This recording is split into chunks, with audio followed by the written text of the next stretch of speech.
Good evening, everybody. I'm Suzanne Shirley, and Emerald Ambassador with Plexus Worldwide. Tonight we are in Chapter 9 of the incredible Noah St. John, The Secret Code of Success. And this chapter is about finding your no, how to find your no. Okay, I will admit to you, I read this chapter over a week ago.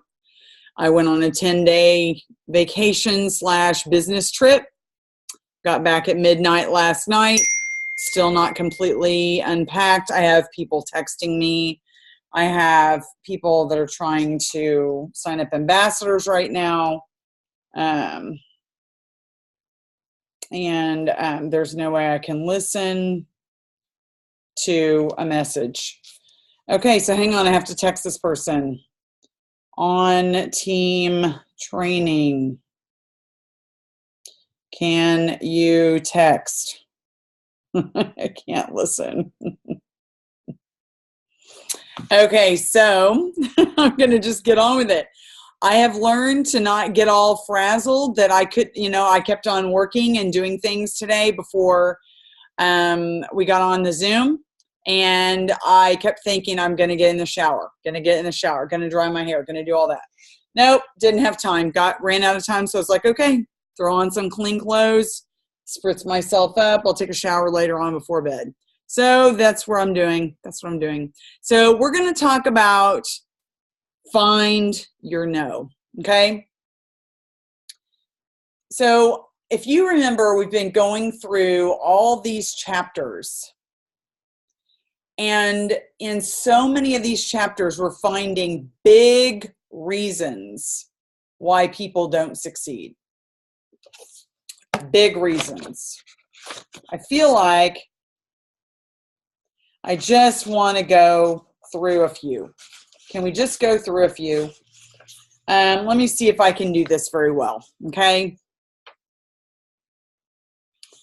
Going back to talking to yourself and reprogramming the brain. A lot of the times we don't have a focus on positive self-talk, so that's off. We are not thinking positive things about ourselves. The conversations we have with ourselves are completely off. The chatter that goes on in our heads is all negative. Or I would say 90% or even 85% negative, or if 100% negative. How you converse with yourself and how you converse with other people will earn you lots of money or will get you very, very much nowhere. I want you to get that. How you converse with yourself and how you converse with others are either going to get you bank, laughing all the way to the bank, or you're just going to stay right where you're at, or not even then. You might do worse than where you're at. You might backpedal. I think that is such one of the biggest things that people need to understand, that communication with self and really connecting and communicating with others, making that heart connection.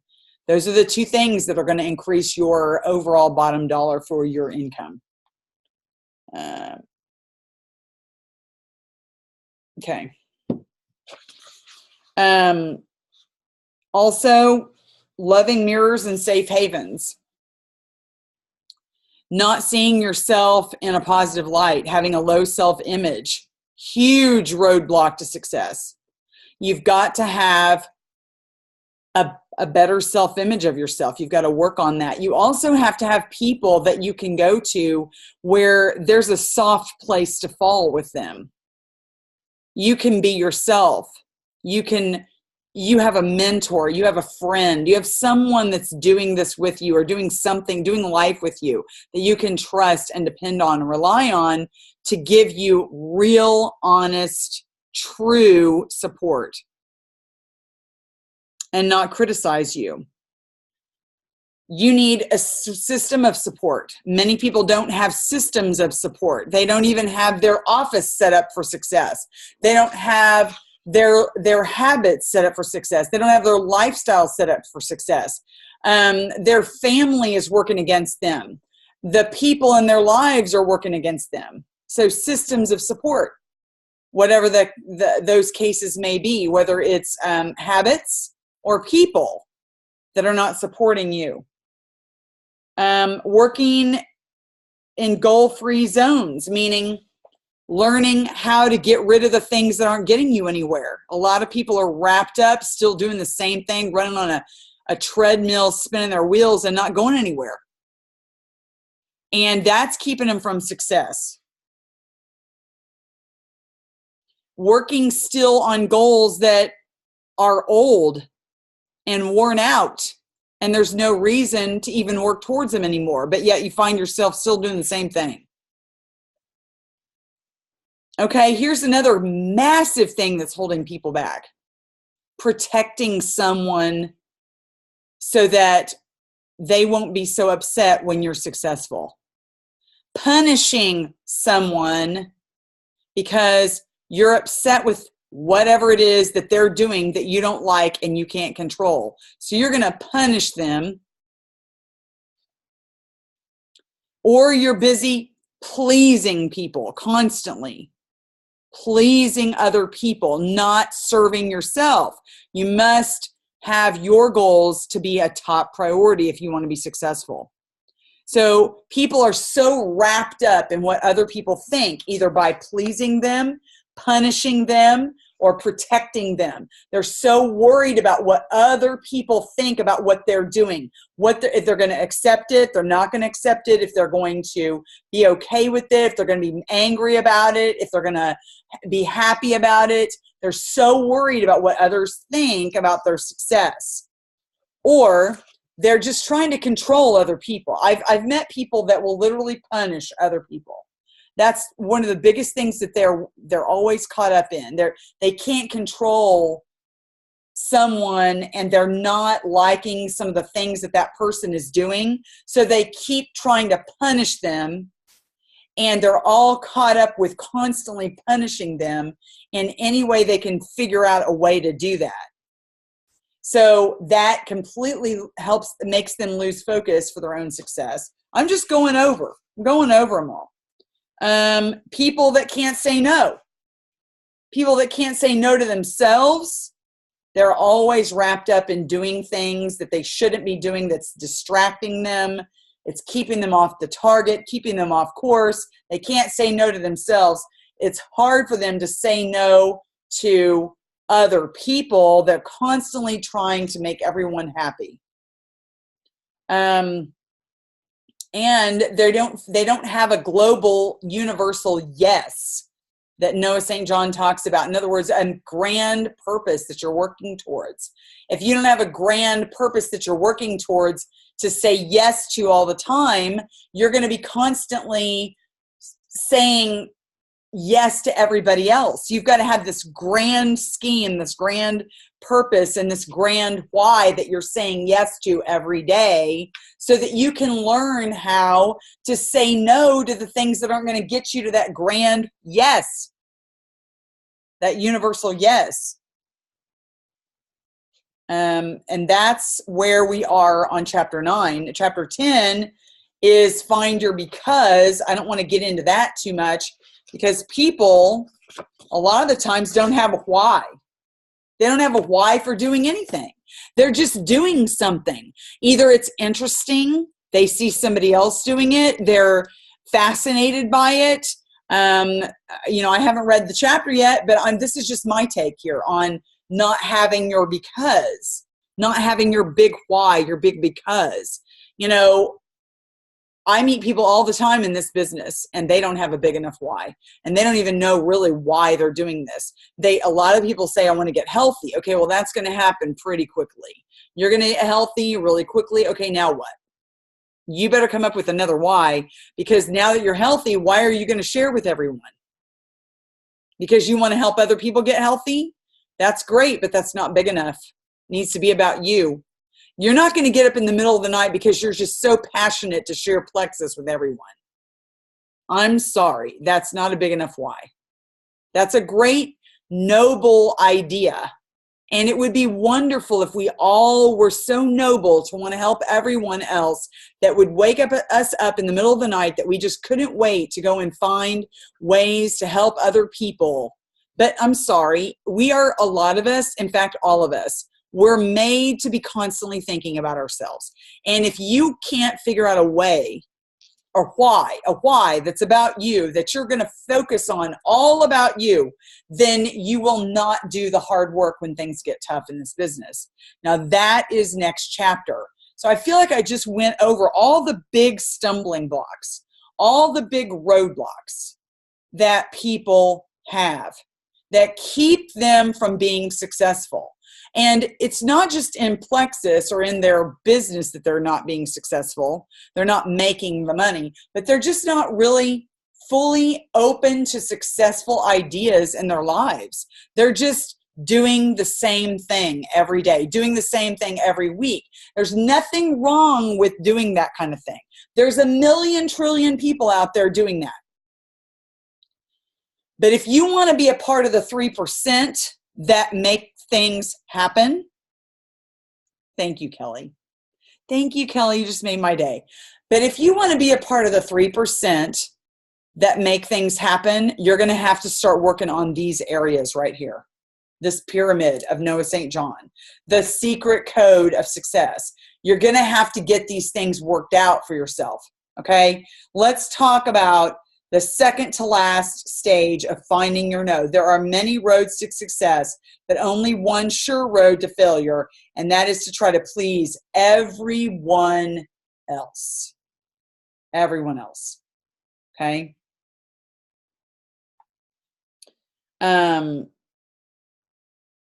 Many people have lost their no to other people.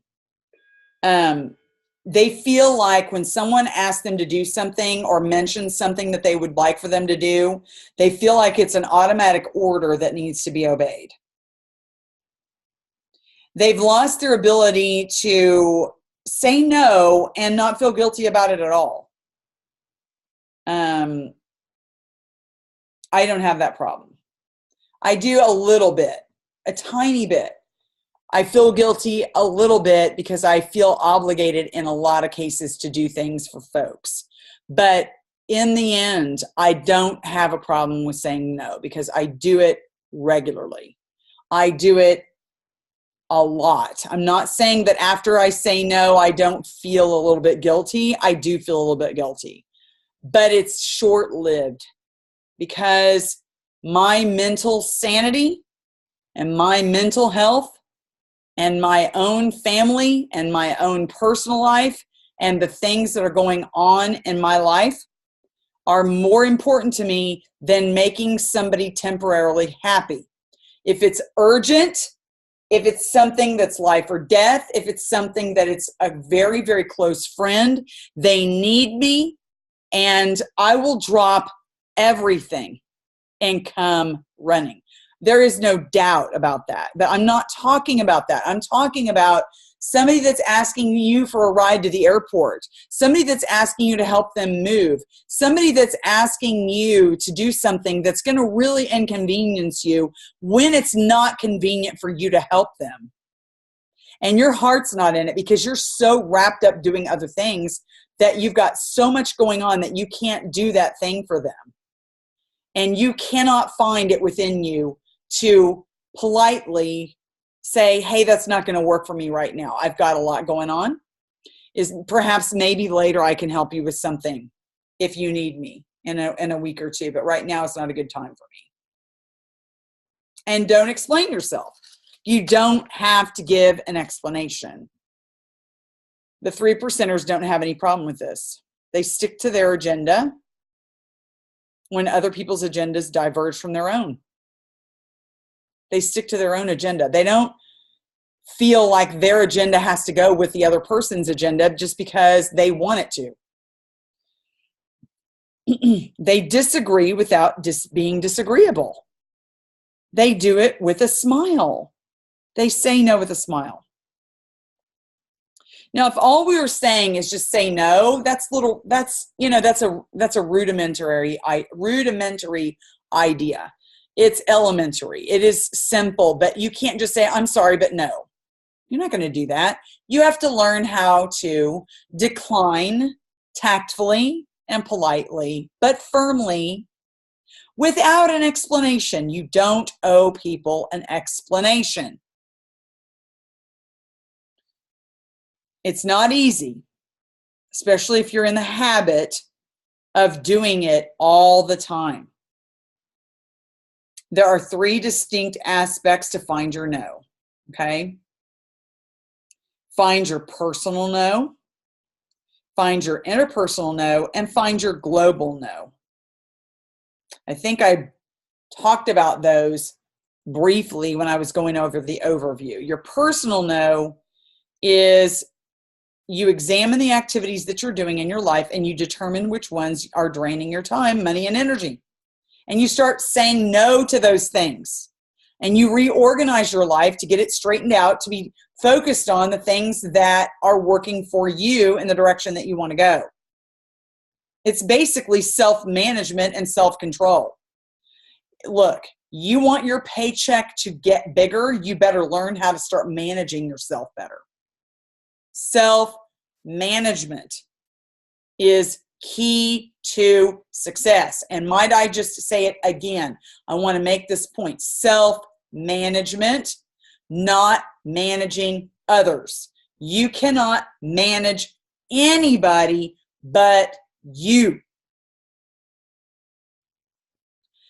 Try to punish somebody, you're wasting your time. Try to please somebody, you're wasting your time. Try to protect somebody, you're wasting your time, because all 3 of those, punish, protect, and please, from a chapter or so ago, that's managing others. You might not even realize it, but you're managing people by doing that. You're so focused on other people. You've got to start focusing on your own goals and stop thinking it's selfish to do that. Manage yourself better. Control yourself. Find your personal no. Find the things that are draining out your time, your money, and your energy, like what? Procrastinating, smoking, worrying too much, overeating, being lethargic, not doing anything, being underactive, a couch potato. Find out what it is you're doing that's doing that to you, and find out what is it costing you. Then name some better uses of your resources, time and money and energy. Name some and take actions to reallocate your resources to get what you really want. Even doing one is better than none that are going to take you in the direction of where you need to go.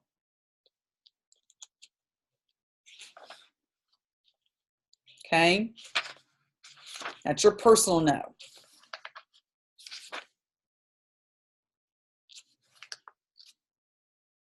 Rich people are really great at managing their own money.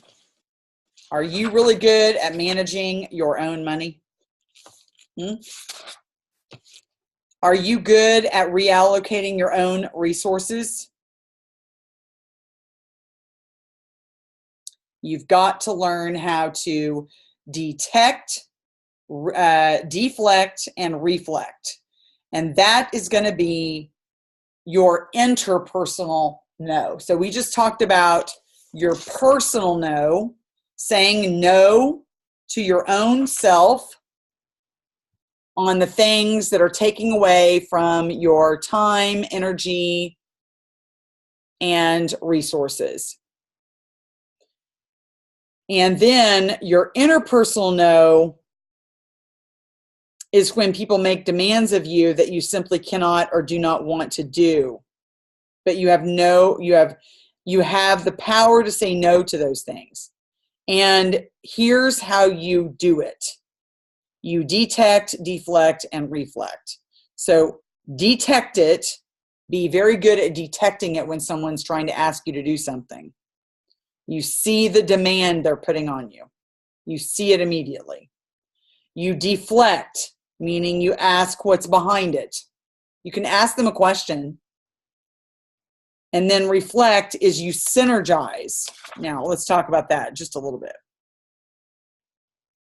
Imagine how many people are asking Bill Gates for something. Bill Gates is so successful. He knows hundreds and hundreds and hundreds and hundreds of people that work for him. And then all the people that don't work for him that are asking him for stuff. Can you imagine? The more successful you get, there are more demands on your time, your energy, and your resources than ever before. If you cannot learn how to get that straightened out, then people will take it all from you. You will have nothing left to build your own success. So imagine Bill Gates, okay? How many people are asking him for stuff all day long? The richer and more successful you get, the more demands are placed upon you, so you cannot be truly happy and rich without being able to say no to people. Can you imagine how many people he's having to say no to all the time? I imagine there's a big list. The first step is to say no to other people. Become aware that somebody's asking you to do something and that you can either say no or yes to that request. It's like Pavlov's dog. Figure it out. Detect it. Okay? They ask, you do. They ask, you do. They ask, you do. They ask, you do. And it's like something that is constant. You cannot break free of it. There's really not a thought behind it. It's just a reaction. That's what it's like with Pavlov's dog. You hear the dinging, you automatically go and do the thing. You hear the bell, you go and do it. You hear the bell, you go and do it. That's like what Pavlov's dog is like, the theory, right? And all these psychology theories. I did not enjoy studying that in college, but I do know what it's based on. So basically constantly reacting, not responding. Do you know that there's a difference between reaction and response? Reacting is not concentrating, thinking, not reflecting, detecting. It's just immediate. React. And reactionary lives are not successful. Response lives are successful. It's when you have enough time to allow yourself to pause, to think, to reflect, and then respond in the right way. Okay? So detect, become aware that someone's asking you to do something that is probably not in your best interest. Deflect that arrow. It's like an arrow coming at you and you're going to deflect it. Imagine that arrow is coming over to you. It's making a U-turn and it's going right back to them. Okay? It doesn't hit you, but it turns right around in front of you and goes right back to that other person. And that's deflecting. Okay? So what is deflecting? It's asking them something like, what exactly do you mean by that? Tell me more about that. Why do you want me to do that? Help me to understand what you're looking for. See? It puts the responsibility back on them. It makes them think for a moment, I might be asking too much of this person. Deflect it. Basically, it's like asking some dumb questions to this person. Make them explain themselves. Tell me more about that. Why do you want that? Help me to understand what you're looking for. Why is it that you need me to do this exactly? And then the final step to that trilogy is to reflect. Send that arrow right back to them and synergize. Okay, now what is that? You get beneath their request and find out what's really going on. Okay, you say something like this: I would love to do what you're asking, but I'm not going to be able to give it that attention that it deserves right now. So I'm going to have to decline right now. However, I do know somebody who might be able to help you. You can come up with any variation of that. And then avoid resenting the other person. That's the synergy step. Avoid resenting the other person. You're actually doing that person a favor by protecting your own time.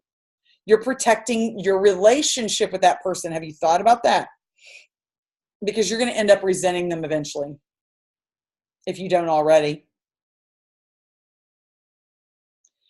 And you don't want that. You're going to protect the relationship by not constantly giving in to people and becoming a personal bellhop for everyone in your life. You can even be as blatantly obvious as saying something like, Bob, if I say yes to that, I'm going to end up resenting you, and our relationship is far too important for that. That's why I'm going to have to say no.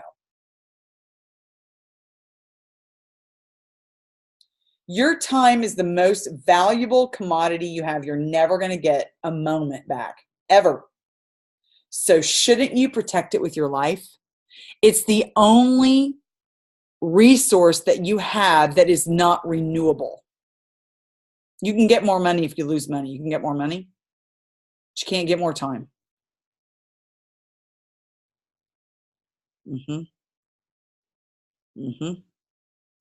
I'm reading that. I'm seeing it. The essential point here is that if you don't value your own time, nobody else is going to value it for you. You have to value yourself.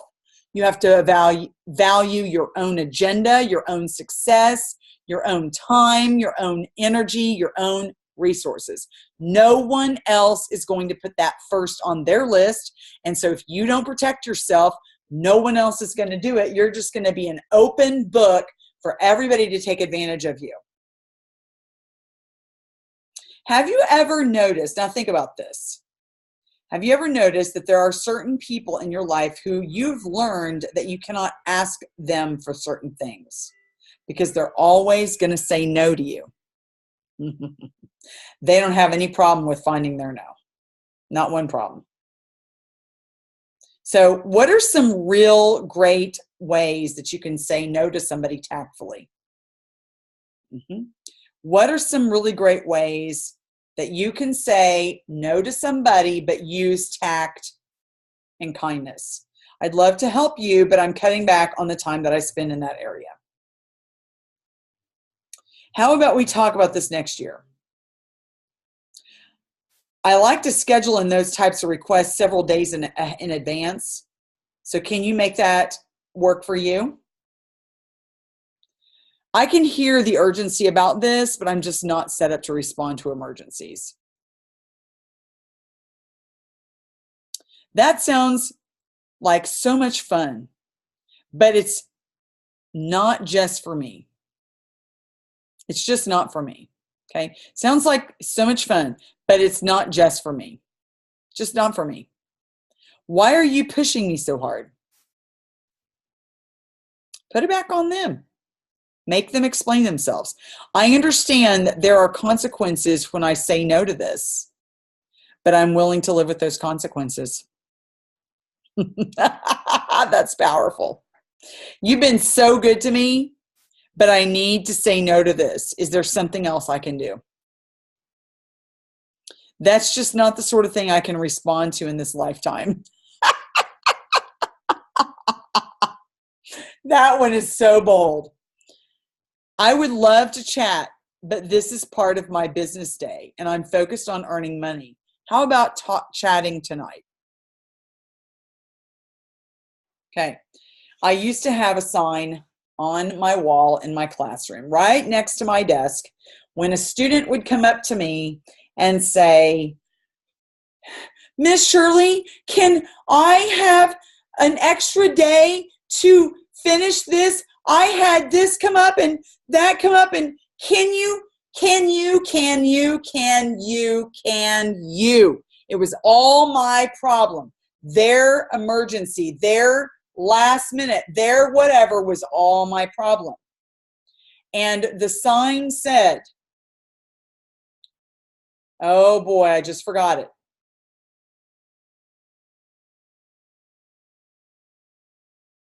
I just can't remember. I've got it. It's in a file folder somewhere. It's a sign.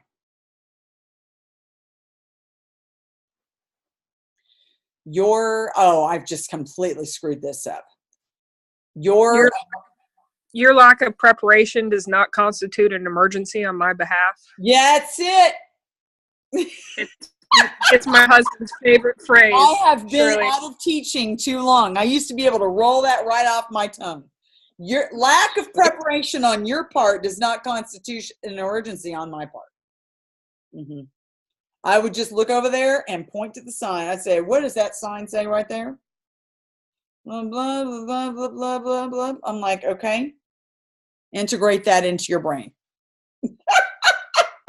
No. In other words, the answer is N-O. Okay. So being a teacher, you have to learn how to say no, because do you know how many times every hour on the hour a student would ask me to take up the slack for something that they weren't responsible for, that they just weren't going to take responsibility for? They wanted me to take up the slack. No, I'm not going to do that. One of my biggest things before I was in Plexus, and I'm so glad that Plexus does not have to have these parties, constantly going out, talking to people in their homes, showing and presenting things and ideas and materials and all that. We don't have to do that in this business. It's a one-on-one online business.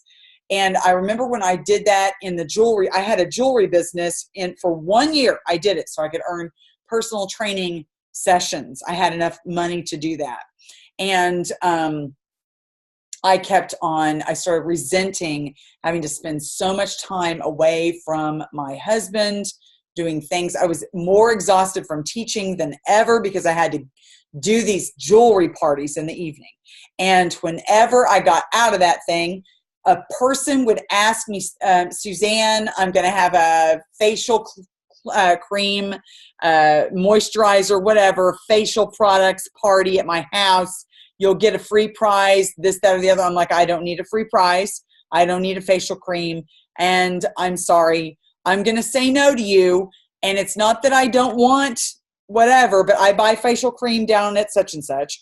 And I'm just going to say no to everybody that asks me for pots and pans, leggings, facial cream, you name it. I'm not going to the parties. I don't do parties. I'm not doing it. I appreciate you. I love you. I will find other ways to support you, but I am not doing that. I just did not want to go to these dumb parties. It just was so, as a participant, and I said it was easy for me. Everyone knew not to ask me. Everyone knew, don't ask Suzanne to go to these parties because she is going to say no. She's not going to go to your party. So don't ask her to go to the party. The kids would come up and ask me, they're fun, because I was a broke teacher, y'all. I was a broke teacher. They would come up and ask me, Miss Shirley, will you buy this candle for this fundraiser? Miss Shirley, we're selling chicken fingers and sausage links for this FFA fundraiser.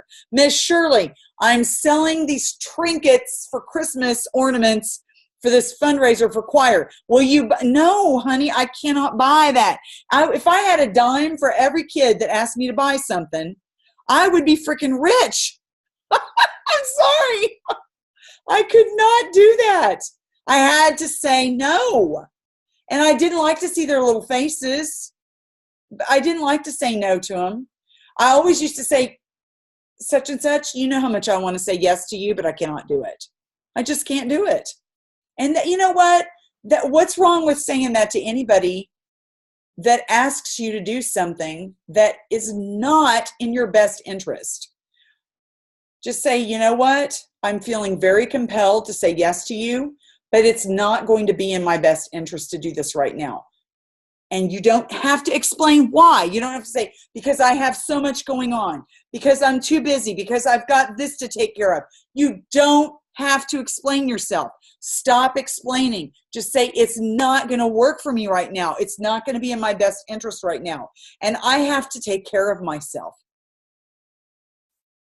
I'm feeling the pressure to say yes to you, but I just can't do that. I can't do that. Please know I would love to help everyone in my life. And I love you very much, but I just can't right now. It's not going to work for me. You know? And if they respect you, they're going to be okay with that, because if they're not okay with that, they're not your friend. They're not your friend if they keep expecting you to give of yourself constantly when it's inconvenient for you. I mean, yes, eventually sacrificing for our friends and doing things that are not always convenient and wanting to help other people, that's great. There's a time and place for that. But you can't sacrifice yourself constantly to please others. Finally, find your global no. Your global no means that you know your purpose on earth and you commit to stay on that track even when it's easy and tempting to get off track. So your global no is going to say no to anything that's taking off from your overall big yes to life, your big purpose in life. Your global no deals with one fundamental issue, and that is integrity. This is stuff you would never do. You're never going to compromise. You're never going to do that stuff. There's a shortcut for everything. And if you find yourself noticing that you could do something and no one's looking, we've all done it. We've all done something we're not proud of, whether we were adults or kids, either way or both. And when no one was looking, we got away with it. And we thought that we deserved that thing, whether it was taking something, taking someone's time, taking an item, taking whatever that did not belong to us, but we felt like we deserved that because whatever it was that we were sacrificing or doing, we felt like we deserved it. And we kept taking something that was not ours. Perhaps that's what Noah was talking about, that back in the day, he would take from the office supply cabinet, and it was as if God was saying to him, okay, you're always saying you don't have, you don't have, you don't have. So guess what? You don't have. If you feel like you don't ever have enough, that you are always having to take, well, you feel like you deserve something and you're taking what's not yours, taking advantage of someone, taking advantage of anything, or taking items or things or money or whatever the case may be, then that's you telling God, I don't have. And God is going to say, okay, then you don't have. And you're going to stay right there. You're never going to have more than you ever had at that moment. But as soon as you start saying, I have, I don't need that. That is not mine. I'm not going to take that. It does not belong to me. I am not even tempted to do it. And you will start attracting new opportunities, new things, new people, new prosperity into your life. Trust me, I can't explain it any other way, but it's acting with integrity gets you integrity. Acting with integrity will reward you at some point. You will be greatly rewarded. No more shortcuts. These guys are rich and I'm broke. Who's going to miss it? I deserve to take this because I'm working so hard for so little. This should be mine. Well, first of all, that's a terrible, broke, I don't have mindset. So that mindset is keeping you trapped in that space. So you want to get out of that space, get out of that mindset, and stop acting on it.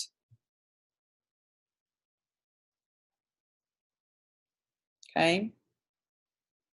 So one of the biggest things that he realized that he never got ahead when he was in that mindset is that he was taking from others all the time. So he was actually being taken from. In other words, all the opportunities were taken away from him. All the new ways for him to get ahead and new windows to jump through that had new perspectives and new places for him to go and new prosperity for him to gain was never given to him. So because he was always taking, he was taken from. So come from the place of I have.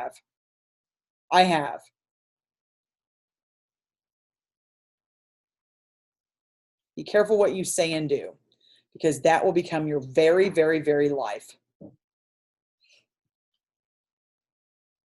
Okay, so what is meaning you're going to exercise your global no? Means you're not going to steal or lie. You're going to act with integrity.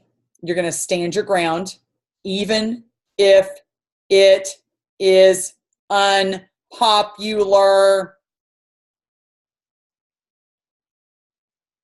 Even if it's unpopular.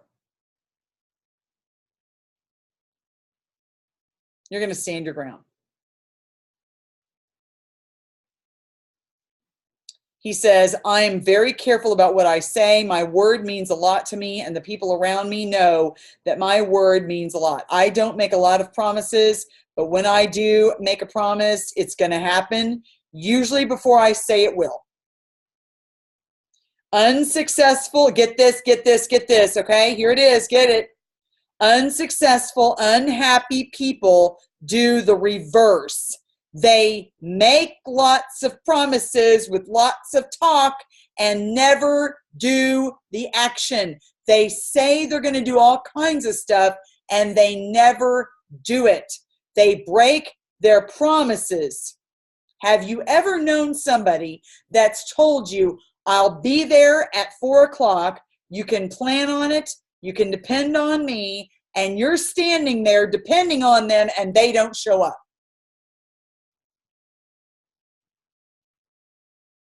And I determined that I was not going to be like that, ever. I did not want to be that person. And when I sponsor a person, Karen, I think you can attest to this, if she's listening. Roxy, you can attest to this. These are my level ones that are on tonight. When I say, I will be there for you, I got your back, I'm not going anywhere, you can count on me. They know I mean it. They know it. So make your word your absolute utmost integrity. Okay? On a scale of 1 to 10, all talk and no action would be like someone who is an 8 with talk and a 2 with action. Don't be like that person. Be an 8 with your talk and a 10 with action. Thank you, Karen. I can't do it for people, but I will always be there to help them. I can't hold hands, but I will be there to support. I will never leave somebody behind, ever. You can always depend on me. If you need me, I'll be there for you. List out the people that you admire and why. List their aspects of character that you would like to adopt. In your business, look for who you admire and ask, what would this person who I respect do? How would they act? What would that leader do? What would my upline do? Look at the people that you respect and admire and ask, what would they do? This is how you can begin to think like these people. Choose your mentors wisely because you become who you follow. You become who you follow. Choose them wisely. And there is our lesson for tonight. I would like to talk for the next 15 minutes and then get off because I have so much to do. So, guys, if you joined us live, you're getting ready to have a nice chat with us. If you did not join us live, then you will have to chat with yourself and do some reflection. Next week, we are going to do chapter 10, Find Your Because. And that will be the last chapter, actually, that will actually discuss the actual content, okay? There's really not much to discuss after that chapter at all. If you look at the next chapters after that, it's just basically how do you apply this? What can you do to get a free bonus gift? And how do you get the word out about this incredible book and the courses that you could take, like if you want to go to one of his live conferences, et cetera, et cetera. So really, we have one more chapter left. We will finish that chapter, and it will be next Monday at 7 p.m. Okay? I don't plan on discussing the next chapter unless you want to just meet and have a chit chat. Actually, let me see what I've got down in my calendar. I'm still talking. It's April. Yeah, I've got the 23rd down, and I do have the 30th down.